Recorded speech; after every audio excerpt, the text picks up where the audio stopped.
Listen to me. Once you realize who you are, you stop operating in desperation.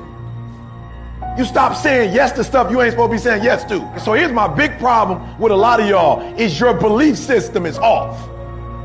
Like, everybody can see how sweet you are. People are commenting on, well, you could do this and you could do that, and you the only one ain't caught up with it yet.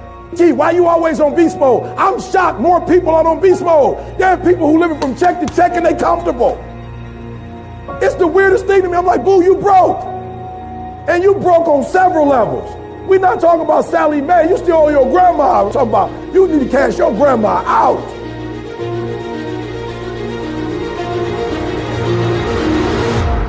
Listen to me, unless you number one in your industry, you shouldn't be chilling. And if you number one in your industry, you got enough common sense to know you better not be chilling. Every single day of my life, I feel like giving 120. Every single day. Somebody said yesterday, E.T., you gave 120. What you gonna do tomorrow? I said, I don't know. Give 140. I don't know, but I don't have days where I don't feel like it. Why? Because I'm counting on me. My wife's counting on me. My son's counting on me. I don't have days to waste. There's nothing wrong with the opportunity. You're not giving 120. You're giving 70. You're giving 60. You're giving 50. And you want what these people who've given sweat, who's given blood, who's given tears, you want what they paid for, and it ain't free. You don't belong at the bottom, and it's time for you to get your butt from down there. It's time for you to stop being comfortable at the bottom. Get your butt up and get to where you're supposed to be. The Bible says he was in a pig pen and he came to himself and he went home. Get your butt up. You are a royal priesthood. Get where you belong. Do what you're supposed to do. Live like you're supposed to live. You got all the stuff. You got it all. But you will not outwork me because your height has nothing to do with my work ethic. Your face has nothing to do with my work ethic. Your two-parent background has nothing to do with my work ethic. You will not outwork me. On your jet, you will not outwork me.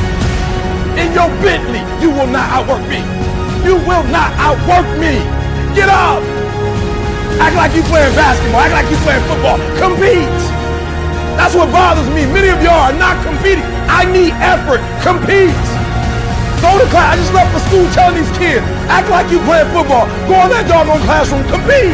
Many of you have lost your competitive edge. Get your competitive edge back. I'm not against no other motivational speaker. I'm just competitive. Some of you are not successful because every single time you run up against a trial, every time you run up against a tribulation, you stop and you cut off beast mode. And what I'm here to tell you is, if you tell that thing, I'm here just like you here, and I promise you, I ain't leaving without the degree. I ain't leaving. I will not leave without that goal. I will not leave without that dream. I will not leave this opportunity until I get it.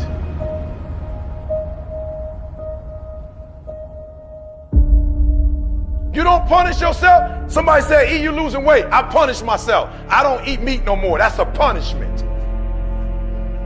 Because I remember when I was eating meat, I didn't look like this. I had to give something up to go up. What do you give up? When you don't make the 203 a day, do you not watch TV?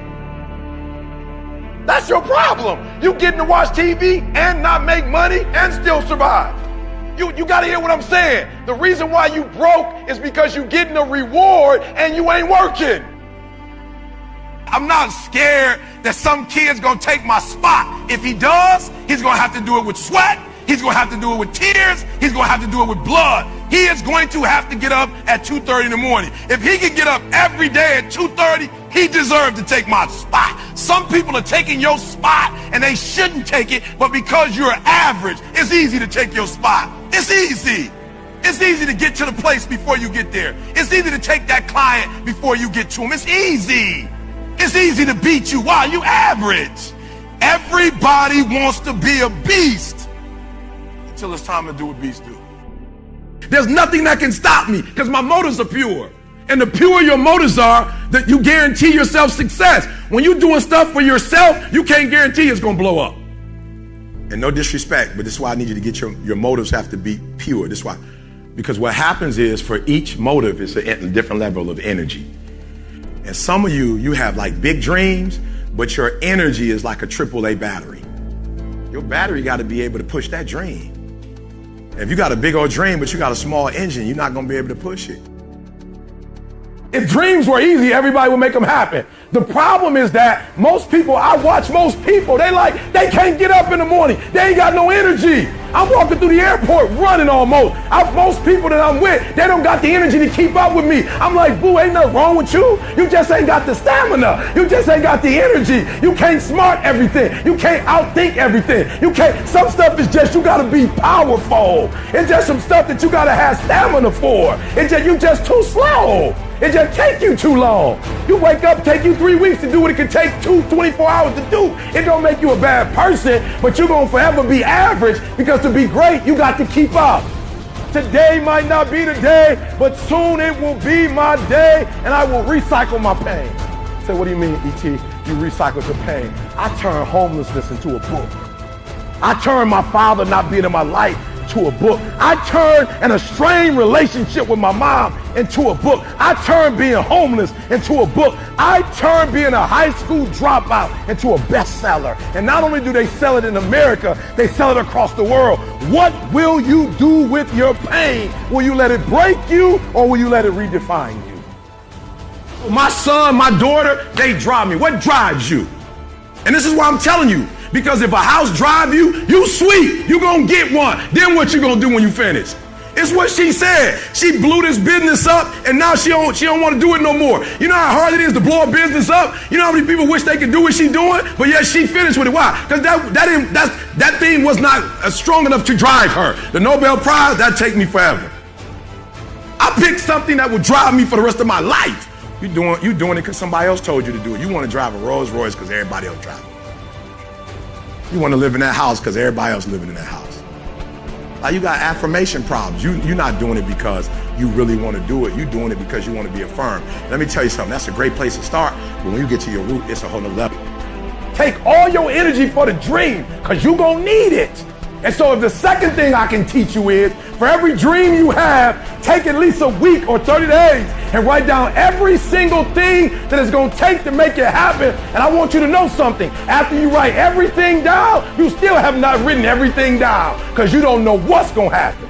And so life normally breaks you, because when it hits you, you wasn't ready. But if you ready, if you stay ready, you ain't got to get ready. If you stay ready and you stay plugged up, when you hear bad news, it don't break you, because you already energized.